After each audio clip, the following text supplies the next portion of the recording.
অন্তত পক্ষে পুজোর দিন ছুটিটা পেলাম, সত্যি বলতে খুব ভালো লাগছে।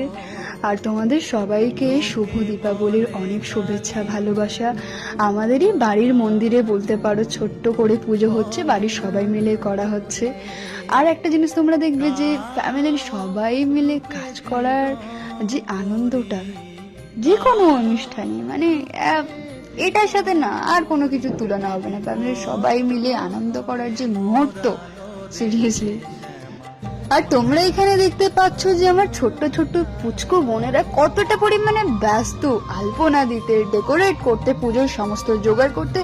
অ্যাকচুয়ালি ওই যে সবাই বলে না যে পুজো তো ওই ছোটবেলাটাই বেস্ট, কেন জানি না ওরা এখন মনে হয় সেটাতেই মগ্ন।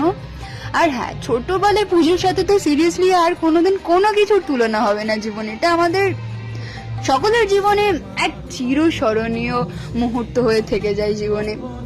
আর এখানে আমাদের চলছিল 108টা বেল পাতার মালা, তো সবাই মিলে কমপ্লিট করলাম। আর জানি তোমরা অনেক ব্যস্ত, চুটিয়ে আনন্দ করো, জমিয়ে খাওয়া দাওয়া করো। হ্যাপি দীপাবলি।